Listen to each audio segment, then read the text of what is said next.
Bom dia, Deus abençoe seu dia.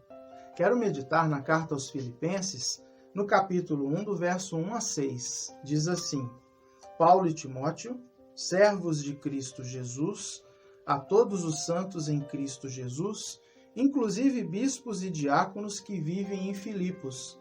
Graça e paz a vós outros da parte de Deus nosso Pai e do Senhor Jesus Cristo. Dou graças ao meu Deus por tudo que recordo de vós, fazendo sempre com alegria e súplicas por todos vós, em todas as minhas orações, pela vossa cooperação no Evangelho desde o primeiro dia até agora.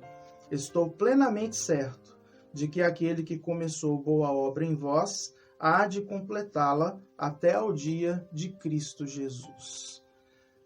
A história de Paulo com os filipenses é muito bonita. Começa lá em Atos, quando ele tem aquela visão de um varão macedônio dizendo para ele: passa a Macedônia e ajuda-nos. E ele obedece e vai, e surge ali uma igreja vibrante, uma igreja que experimenta conversões profundas e marcantes no Senhor. Pois bem, agora Paulo está preso, e ao estar preso recebe algumas notícias da igreja dos filipenses e decide escrever esta carta. E agora, ao escrever esta carta, logo na saudação, ele está falando coisas muito boas sobre a vida da igreja. Ele diz: dou graças ao meu Deus por tudo que eu recordo de vós, verso 3. Quero te perguntar uma coisa.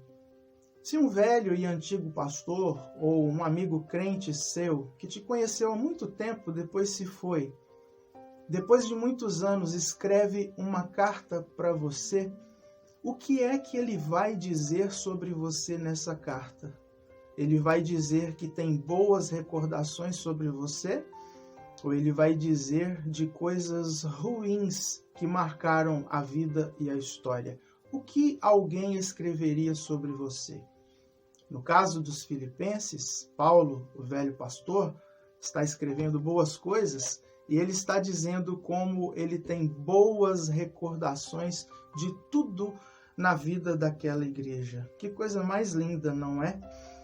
Bem, Paulo elogia os filipenses por tudo que recordava deles. Então, o passado era cheio de fruto, era cheio de coisa que realmente fazia com que, no presente, mesmo estando preso, Paulo sentisse alegria e regozijo pela vida daqueles irmãos. E ele diz no verso 4 que ao se recordar deles, fazia isso com alegria. É bom, né? Quando a gente se lembra de alguém e a gente tem alegria no coração. Os olhos brilham de novo pelas recordações boas. Mas ele diz que além de se recordar com alegria, ele recordava e fazia súplicas em todas as suas orações pela vida daqueles irmãos. É isso, né? Agradecer por tudo aquilo que se lembrava e pedir para que Deus continuasse aperfeiçoando com ricas bênçãos a vida daquelas pessoas que traziam boas recordações. E Paulo diz o motivo também no verso 5 pelo qual ele se alegrava tanto com a vida daqueles irmãos. Ele diz: é por causa da cooperação de vocês no Evangelho. Aqueles irmãos cooperavam com Paulo. No final dessa epístola, Paulo vai dizer que se alegrava sobremaneira no Senhor pela vida dos filipenses, porque quando nenhuma igreja se associou com ele, Paulo, no tocante a dar e receber, a igreja dos filipenses fez isso não somente uma vez, mas duas, dando para Paulo o bastante, o suficiente, para que ele não sentisse falta de coisa alguma. E a igreja dos filipenses era uma igreja de cristãos muito pobres, mas que souberam amar o seu pastor e naquele momento de prisão, naquele momento em que ele estava ali retido, puderam ajudá-lo com os recursos que tinham às mãos. E no capítulo 2, verso 26 em diante, fala que eles enviaram as suas doações para Epafrodito. Imagina, com toda dificuldade separaram alimentos, roupas e algumas coisas para que Paulo, na sua prisão, pudesse ser sustentado com aquilo. E enquanto Epafrodito ia viajando para levar os donativos para Paulo, parava à noite para dormir na estrada. Às vezes sentia frio, mas não se cobria com as peças que haviam ali, porque eram do apóstolo. E às vezes ele sentia fome, mas ele comia muito menos do que devia, para não gastar aquilo que era do apóstolo. E dessa maneira, Paulo diz que quando ele chegou lá com os donativos, ele estava tão doente e debilitado, Paulo diz, ele quase morreu. Paulo cuida dele então, trata dele, porque a prisão era domiciliar. E depois que ele está recuperado, Paulo escreve essa carta e o próprio Epafrodito está levando as boas notícias para a igreja dos Filipenses.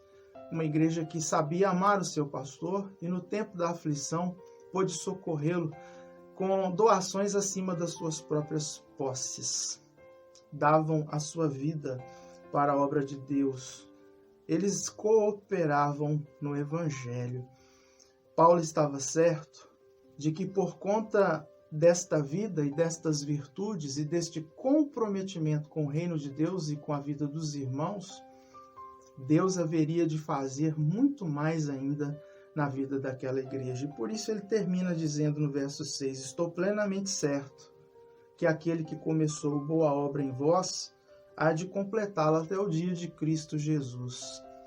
Paulo não apenas se recordava do passado, não apenas orava e intercedia por aqueles irmãos com muita alegria no presente, mas ele tinha certeza que Deus, de maneira abundante, haveria de guardá-los, sustentá-los e continuar obra poderosa e frutuosa na vida deles por todo o tempo. Que bom, não é? Saber que temos na Bíblia uma carta assim que é um testemunho de um pastor sobre o seu rebanho, sobre a vida da sua igreja. Que possamos ser assim, né? Como os filipenses, uma igreja que ama o Senhor da obra e que ama também a obra do Senhor e que se comprometa com toda alegria para que em tudo Deus seja glorificado. Que Deus nos abençoe. Vamos orar? Senhor, muito obrigado por esta carta, por este testemunho e que o Senhor nos ajude para que também possamos sempre levar aos outros recordações edificantes sobre a nossa vida e a nossa história. Cuida de nós como povo do Senhor. Oramos no nome de Jesus. Amém. Deus abençoe o seu dia.